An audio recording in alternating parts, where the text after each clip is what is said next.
Okay, simula na po tayo ng ating recording. ASMR pa lang hayop. Simula na dito, okay. What's up mga mom sir? Dito na naman tayo sa another video, and this time magtuturo sa inyo ng mga basic at yung mga pro tips sa Adobe Lightroom Mobile. Siyempre sa free version lang tayo. Siyempre di naman tayo yayamanin para i-avail yung yung premium, no guys? Anyway, without further ado, move on na tayo sa tutorial guys. So first, back ko lang to. So ito po ang homepage ng Lightroom, okay? Tapos yung dalawang button po sa ilalim, dito po kayo mag-a-add yung may plus sign para mapasok nyo po yung sinut nyo papunta dito sa may editing interface ng Lightroom. Yan, pili lang po ko dyan. Since nalagay ko na po dito sa all photos, pupunta po sa all photos yung mga seselect nyo po doon sa gallery. Buksan po natin yung sinut natin nung last video, right? Yun, napaka-pogi, napaka-cute mga kaibigan. May nagre-react pa po siya doon sa gilid. So sa mga single po dyan, si Ben, nag-open po siya sa mga manliligaw guys. Okay, simulan na po natin. Ito po yung mga button para lang po makapag-navigate kayo sa mga tools. Scroll nyo lang po yan, left to right, para ma-navigate nyo po yung mga tools na gagamitin natin. Okay, first po, itong light. Okay, sa light, sorry guys, kailangan pala i-restart ko muna to, yung adjustments, yan. Okay, para bumalik po sa umpisa, para maturo ko po ng step by step. Okay, okay guys, first yung punta po tayo sa light. Itong exposure guys, basically ito yung exposure ng photo sa sa ilaw eh. So gusto ko dinidim ko siya kapag night photography, tulad nitong ginawa natin no last video. Tapos yung contrast dagdag lang din. Pero basically yung phone po natin kapag guys, kapag nag-shoot tayo, may contrast na pong binibigay yan eh. So konti lang adjustment, depende pa rin sa mata mo yan. Sabi ko nga, you have to use our eyes dahil yung mata yung isa sa pinakamagandang tools na binigay sa atin ng ating Panginoon na naglikha sa ating lahat mga kaibigan. So gamitin po natin yan wisely, yung ating mga mata. Si Ben po, ginagamit niyan kung saan-saan. Pero sa kabutihan naman po. Nagre-react na naman po si Ben mga kaibigan. Anyway, move on na po tayo. So highlights, bawasan po natin. Yan, ganyan lang. Bawas lang guys, wag po sosobra, okay? Pero minsan kailangan natin mag-explore no? Kailangan natin mag-invento. So sa shadow, kung gusto niyo makita yung, halimbawa may madilim na area, kung gusto niyo makita yung details nun, adjust niyo lang po itong shadow. Yan kitang-kita na kaagad, Grabe. Okay, punta naman po tayo sa whites. Itong whites, medyo taasan po natin since nagbaba tayo sa highlights, pwede tayo magdagdag sa whites. Tapos yung blacks medyo baba din natin, or basta gamitin na natin yung mata natin, depende sa kung ano yung nakikita natin, kung sa tingin natin maganda. And another tip guys, itong highlights, shadow, whites and blacks, magkakaiba po sila ng range. Di po pareho yung shadow at yung blacks, di rin po pareho yung highlights and whites. So para ma-explain siya ng mas maayos, punta po tayo sa curves. So nakikita po natin yun, may dalawang dots or may dalawang pointers or kung ano man. Basta nagkakaintindihan tayo guys ha. Itong nasa pinakababa, ito ang blacks. Itong nasa taas, ito ang whites. So pag minove natin yan, ibig sabihin pag binaba natin itong whites, tinatanggalan natin siya ng effectiveness. Okay? Pupunta siya sa may dark, pababa na siya. Ibig sabihin mawawala na yung essence niya as a white. Tapos maglagay po tayo ng tatlo. Ayun yung pinaka basic sa lahat, tinuturo kahit saan kayo tumingin ng man tutorial. Ito pong pinipindot po natin ngayon, ginagalaw po natin ngayon guys. Ito po yung yung shadow. Okay, ito rin po midtones, part din po ito ng shadow eh. Okay, tapos ito yung highlights. Okay, so hindi siya magkakaiba sila ng range. Okay, so yung ginagawa ko lang, baba lang natin tong medyo sa shadow. So midtones din. Tapos lang natin konti. Tapos tong highlights din. Tapos tanggalin natin effectiveness ng konti yung itong whites. Yan. Tapos itong blacks naman po, tanggalan din natin ng effectiveness. Ito po yung usong-usong mga ngayon eh. Yung mga retro look. Tinatanggalan mo ng ng dating yung black. Okay? Okay, done na tayo dyan guys. Move on na tayo sa color. So yung sa color, itong white balance, since medyo parang warm yung ano no, yung picture natin, parang medyo orange siya, dadagdagan natin siya ng blue. Kasi nga, night photography to, ay night shoot, so dapat palamigin natin yung gabi. And guys, pero ano lang, kailangan careful lang tayo sa ano, sa skin tone. Importante, kung gagalaw kayo ng temperature, skin tone yung priority nyo. Kung di nyo alam yung ano, yung tamang ano, tamang pag-adjust, okay? Titingin kayo palagi sa skin tone. Kapag iba na yung kulay ng skin tone, that's wrong guys, mali na yan, okay? Mga konting adjustment lang. Yan, ayos na oh. Tapos, sa tint, medyo lagyan natin ng green since ano siya eh, parang medyo mapula eh. Medyo namumula si Ben eh, mistiso eh. Oh. Okay, sa vibrance naman, taasan natin yan. Between 30 to 40, palagi ako pag nag-a-adjust ako ng ano, ng vibrance. Okay. Sa ano guys, sa experience ko sa pag-adjust, yung vibrance parang ano yan eh, parang yan yung contrast ng color, okay? Tapos yung saturation, from 0, di ko po siya ano, dinadagdagan na ganyan. Palaging pabawas po yung ano ko, adjustments sa saturation. Okay? So guys, ayun no. Yan pa lang, grabe. Di ba? Grabe talaga yung power ng Lightroom. Sobrang powerful. So yun pa lang, tignan nyo yung nangyari, konting adjustment pa lang, no? So para makita nyo po yung ano, before and after, hold nyo lang po yung photo, okay? Yun, no? And before and after.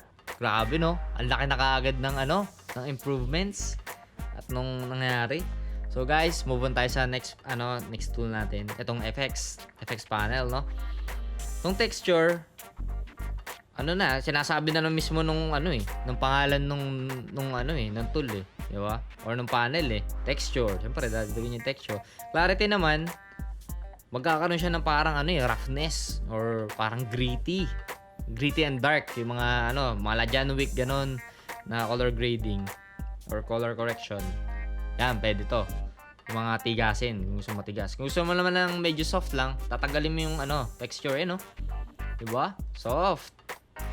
Sobrang cutie. Pag mapakit yung ano, picture tulad ni Ben, pakute. Yan, dapat nandyan. Pero gusto ko ano eh, yung concept ko dark eh. So taasan natin texture. Tapos ito important, yung vignette guys. Okay? Yung tamang bigkas po dyan, vignette ha guys, hindi po yung bignet. Vignette yan guys. Okay, dagdagan din natin yan para magkaroon siya ng parang ano, mystery, yung concept ng ano. Nagiilik ko.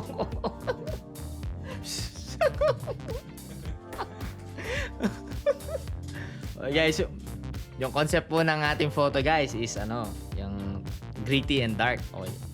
Pag binaba naman natin yung green amount, nakakadagdag din po ito ng ano, ng bigat or yung gritty and dark na theme natin para dito kay Ben, picture ni Ben. Okay. Ayun po, nagdagdag na tayo ng ano. Next up yung sharpening. Yung sharpening naman, yung mga camera phone natin, yung camera phones natin, meron na po siyang automatic na sinasharpen niya na yung image natin. Kaya maganda na siya. Okay. Sharp na siya kagad. Pero kung gusto niyo pang ano, mas ma-emphasize yung mga details, taasin niyo yung sharpening. Tapos, i-recommend ko itong masking, tataas nyo. Mga between 80 to 90% siguro. Kasi, pag yung masking nandito lang, yung lahat ng nakikita nyo ano dyan sa may photo, lahat yan isa-sharpen niya. Di tulad na pagka itong masking yan nandito, yung range niya, dun lang sa mata, sa hawak niyang fries, o sa bibig, sa ilong. Ayun lang yung isa-sharpen niya. Yung mga small detail edges na ganun. Kaya maganda siya kung yung masking medyo 80 to 90%. Okay guys, itong next naman natin, itong noise reduction. Okay. Ito po yung parang pag tinaas nyo po ito, para kayo naka-filter. Okay. Yung mga filter sa phone.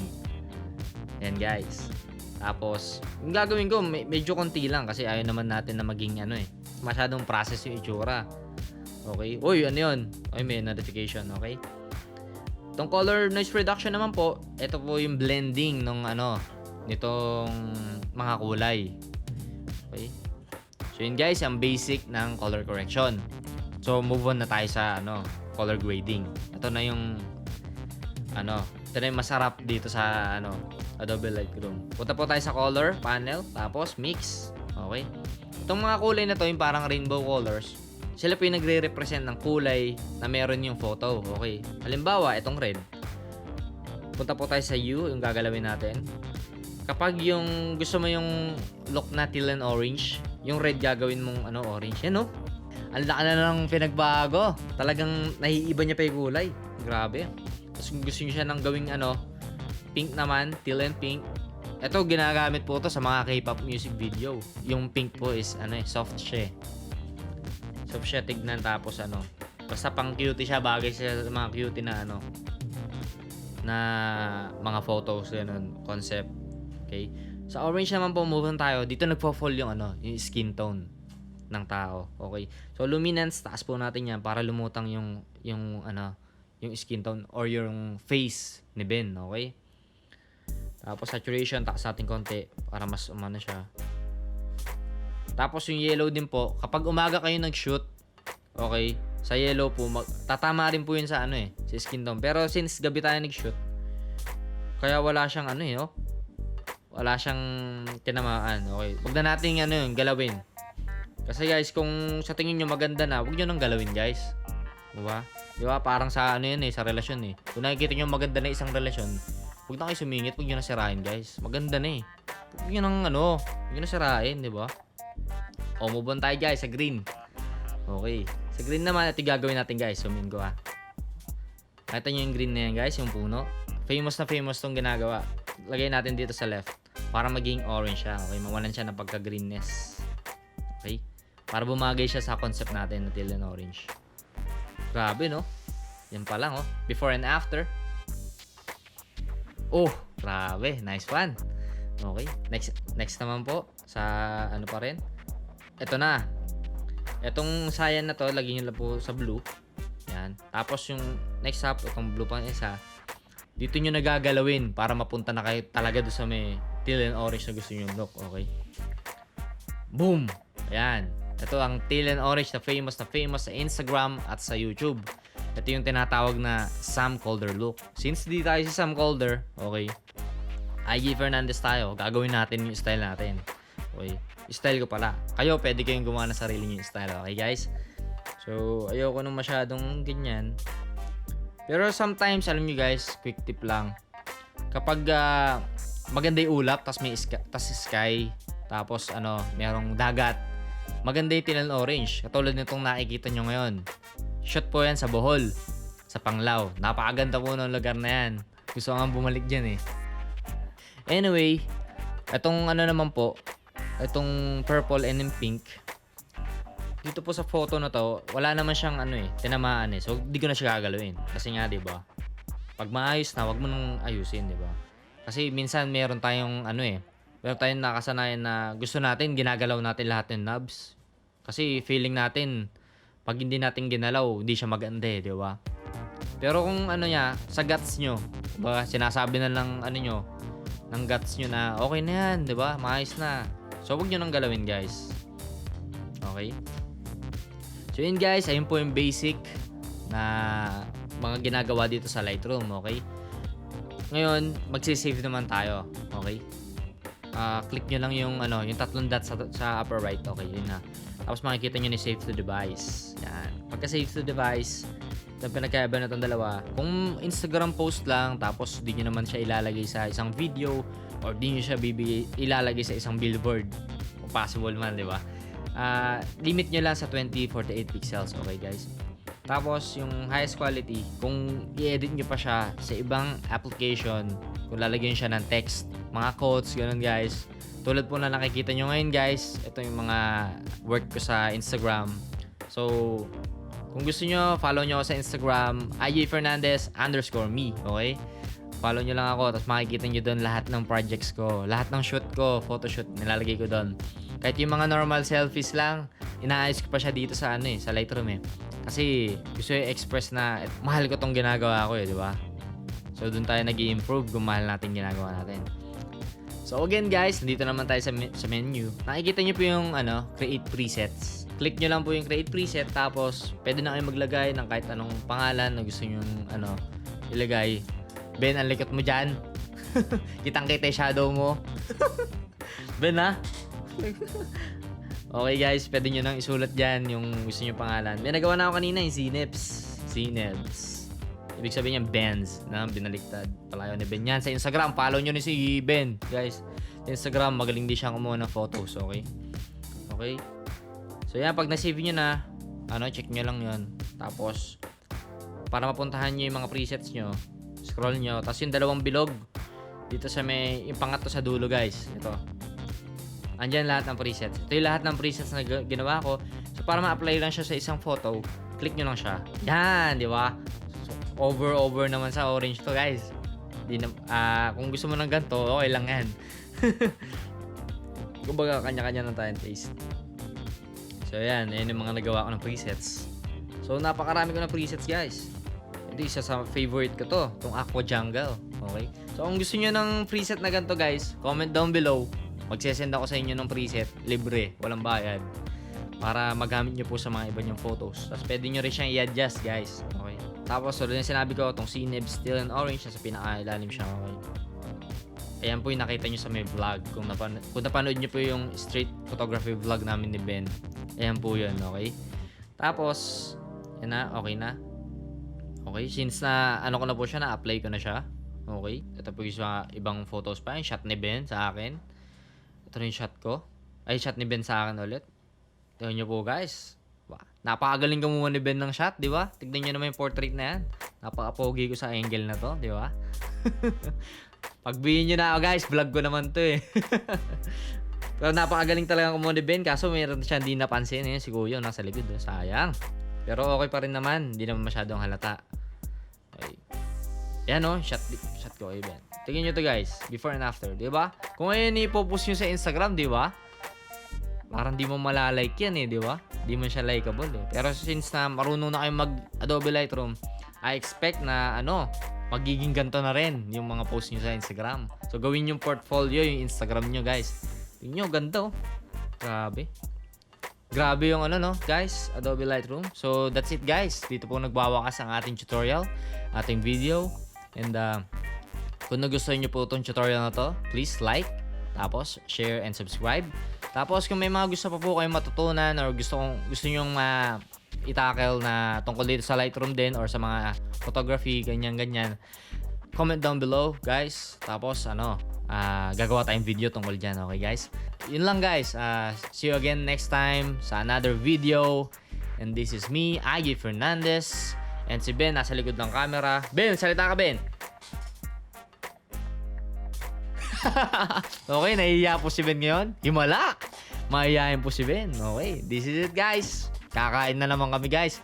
Nandito yung mga tropa ko. Galing Bigutan guys. Say hi. Mar, liga dito. Yo! Jace, liga dito. What's up, man? Ben. Dito Jace. Nandito pa yung mga tropa namin sa sa Bigutan guys. Gagawa kami ng vlog ngayon.